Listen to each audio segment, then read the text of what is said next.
Part 4 তত্ত্বচানের adventure তেতসুকো কুরুবানাগি। ১ নম্বর প্রশ্ন, তত্ত্বচান কাকে ওর গাছে ওঠার নিমন্ত্রণ জানিয়েছিল? তত্ত্বচান ইয়াসুয়াকি চানকে ওর গাছে ওঠার নিমন্ত্রণ জানিয়েছিল। স্কুল চত্বরে যে গাছগুলি ছিল সেগুলি কারা দখল করে নিয়েছিল? স্কুল চত্বরের গাছগুলি ছেলেমেয়েরা প্রত্যেকে একটা করে দখল করেছিল। ৩ নম্বর, তত্ত্বচানের গাছটা ঠিক কোথায় ছিল? তত্ত্বচানের গাছটা ছিল বেড়ার কাছে, যে রাস্তাটা কুহুনবুৎসুর দিকে চলে গেছে ঠিক তার ধারে। ছেলেমেয়েরা কোনগুলোকে তাদের নিজেদের সম্পত্তি বলে মনে করত? ছেলেমেয়েরা গাছগুলিকে তাদের নিজেদের সম্পত্তি বলে মনে করত। কেউ যদি আর কারো গাছে চড়তে চাইতো তাহলে তাকে কি করতে হতো? তাহলে তাকে গিয়ে বিনীতভাবে বলতে হতো, আমি কি একটু ভিতরে আসতে পারি? বাড়ি থেকে বেরোনোর সময় তত্ত্বচান মাকে কি বলেছিল? ডেনেনচোফুতে ইয়াসুয়াকি চানের বাড়িতে যাচ্ছে। কার কী কারণে নিজস্ব কোনো গাছ ছিল না? ইয়াসুয়াকি চানের পোলিওর জন্য পায়ে অসুবিধে ছিল বলে ওর কোনো নিজস্ব গাছ ছিল না। ৮ নম্বর প্রশ্ন, ইয়াসুয়াকি চানকে গাছে উঠতে কে সাহায্য করেছিল? ইয়াসুয়াকি চানকে গাছে উঠতে তত্ত্বচান সাহায্য করেছিল। ৯ নম্বর, ইয়াসুয়াকি চানের কিসের জন্য পায়ে অসুবিধে ছিল? ইয়াসুয়াকি চানের পোলিওর জন্য পায়ে অসুবিধা ছিল। ১০ নম্বর, তত্ত্বচান ছুটে দারোয়ানের ঘর থেকে কী আনবার জন্য গিয়েছিল? তত্ত্বচান ছুটে গিয়ে দারোয়ানের ঘর থেকে মই আনতে গিয়েছিল। এবার আসছি ক্ষয়ের দাগে। একটি বাক্যে উত্তর দাও। ১ নম্বর, তোমইতে সবার একটা করে কী ছিল? তোমইতে সবার একটা করে গাছ ছিল। ইয়াসুয়াকি চানের নিজস্ব কী ছিল না? না, ইয়াসুয়াকি চানের নিজস্ব কোনো গাছ ছিল না। ইয়াসুয়াকি চানের কী রোগ হয়েছিল? ইয়াসুয়াকি চানের পোলিওর জন্য পায়ে অসুবিধে ছিল। তত্ত্বচান রকিকে কি বলে গিয়েছিল? মাকে মিথ্যা বললেও রকিকে সত্যি কথাটা বলেছিল। দেখ, আমি স্কুলে যাচ্ছি ইয়াসুয়াকি চানকে আমার গাছে চড়ার নিমন্ত্রণ করেছি বলে।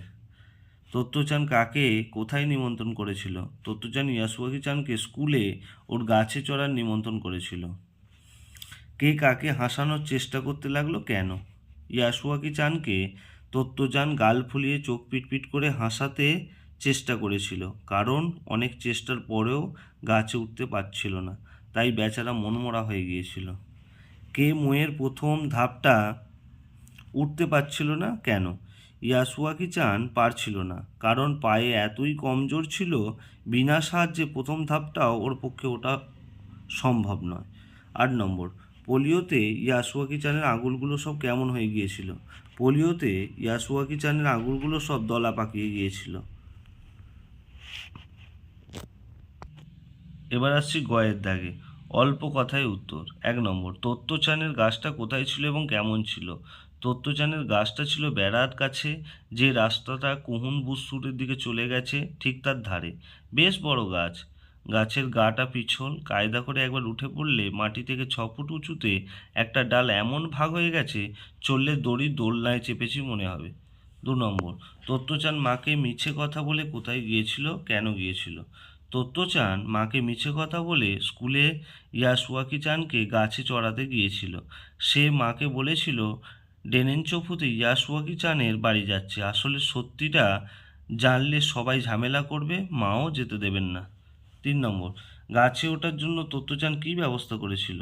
দারোয়ানের ঘর থেকে মই নিয়ে এসেছিল, এরকম ভেবে রেখেছিল গত রাত থেকে, কিন্তু তত্ত্বচান রোগা মানুষ, ইয়াসুয়াকি চানকে ঠেলে তুলতে গিয়ে মইটা সোজা রাখতে পারছিল না, তাই আবার দারোয়ানের ঘর থেকে বাড়ির সিঁড়ির মতো মই নিয়ে এলো। ৪, তত্ত্বচান কীভাবে ইয়াসুয়াকি চানকে এক এক ধাপ উপরের সিঁড়িতে তুলে দিচ্ছিল? তত্ত্বচান নিচ থেকে ওর একটা একটা করে পা এক ধাপ উপরের সিঁড়িতে তুলে দিচ্ছিল, আর নিজের মাথা দিয়ে ইয়াসুয়াকি চানের পিছনটা ঠেলে দিচ্ছিল। অবশেষে ইয়াসুয়াকি চান মইয়ের মাথায় পৌঁছলো। ৫, ইয়াসুয়াকি চান তত্ত্বচানকে কোন যন্ত্রের সঙ্গে পরিচয় করিয়েছিল? যন্ত্রটি সম্পর্কে সে কী বলেছিল? ইয়াসুয়াকি চান তত্ত্বচানকে টেলিভিশনের সঙ্গে পরিচয় করিয়েছিল। দুইজনে গল্প করলো, জানো আমার দিদি তো আমেরিকায় থাকে, ও বলেছে ওদের নাকি টেলিভিশন বলে একটা জিনিস আছে। ইয়াসুয়াকি চান খুব উৎসাহের সঙ্গে বলল, ও বলেছে জাপানে যখন টেলিভিশন আসবে তখন আমরা বাড়িতে বসে সুমো পালোয়ানকে দেখতে পাবো। টেলিভিশন নাকি একটা বাক্সের মতন, আমার দিদি বলেছে, ঘরে বসেই বাইরের পৃথিবীটাকে দেখতে পাওয়া যাবে। এবার আসছি শূন্যস্থান পূরণে। তোমইতে সবার একটা করে গাছ ছিল, সবাই যে যার নিজের গাছে চড়তো, সেই জন্য তোত্তো-চান ওকে ওর গাছে নেমন্তন্ন করেছিল। অবশেষে ইওয়াসুয়াকি-চান মইয়ের মাথায় পৌঁছলো। তোত্তো-চানের সারা শরীর ঘামে ভিজে গিয়েছিল, গনগনে সূর্যটা ওদের মাথার উপর জ্বলছিল। এরপর আসছি উমার দাগের এমসিকিউ। এক, তোত্তো-চানের গাছটা ছিল একটা, অপশন আছে সেখানে হবে বেড়ার কাছে, সবাই যে যার নিজের গাছে চড়তো। দুই বন্ধুতে বেশ অনেকক্ষণ রইল গাছের উপরে। তোত্তো-চানের সারা শরীর ঘামে ভিজে গিয়েছিল, তাই ও জুতোর ফিতের দিকে তাকিয়েছিল। ইয়াসুয়াকি-চানের সেই প্রথম গাছে চড়া।